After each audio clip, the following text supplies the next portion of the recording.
Hey, it's Bergeron here, and we're talking about composition again today.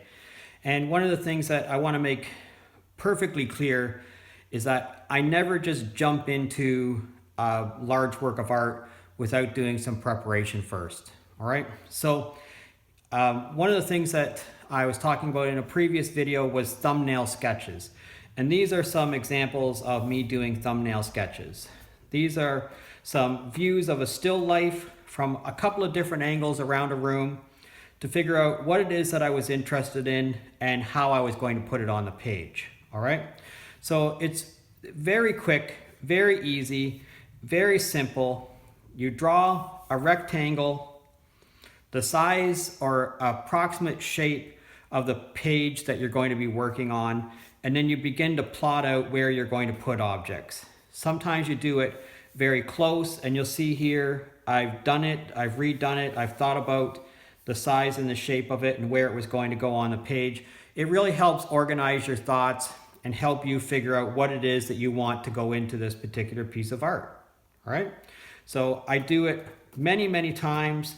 So these are 6. It could have been 2 times I did it and I was happy with the composition, and away I go.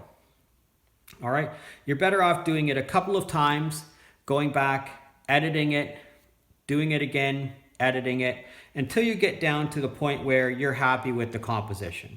All right, so these are some that I was doing for a still life. Here's a couple here that I was doing for a larger work that had it was primarily a watercolor that I then put pastel on top of.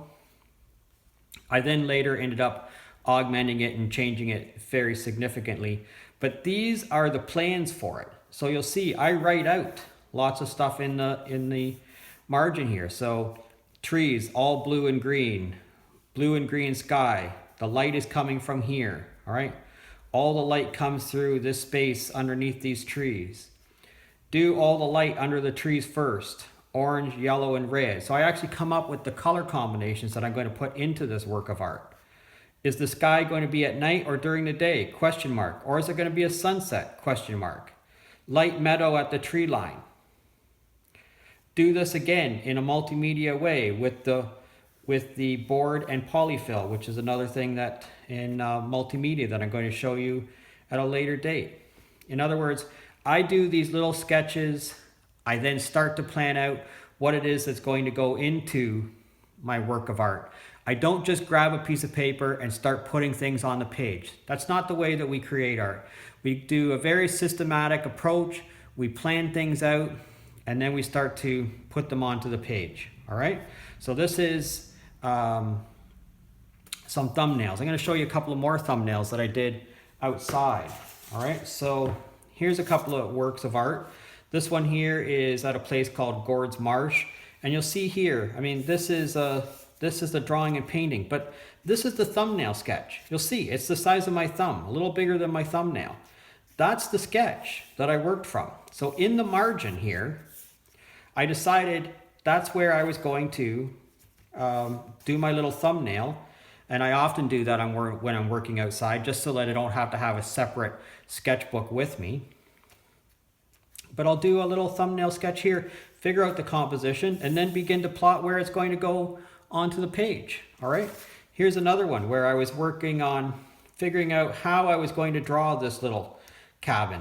Later versions of it actually had it in this more of a 3-dimensional way. But at the first one, I just did this. Again, the size of my thumb. So I do stuff in the margin, real quick, real easy. I don't have to have an extra sketchbook with me. I just do it here. All right. So that's another part of composition, planning the composition, thinking about how things are going to go on the page, and then moving them from our little thumbnail sketch onto our larger work of art. And maybe this is just the beginning, maybe this is the thumbnail for a thumbnail that's going to be of a bigger piece. Maybe this is the thumbnail. Maybe this is what's going to become the thumbnail for a larger work of art. All right. Okay, so if you learned anything from this video, please click like. If you're a subscriber, I thank you very much. And if you're not currently a subscriber, please consider subscribing to my channel. If you got a question or a comment, please leave it in the comment section below. And I thank everyone. See you again next time.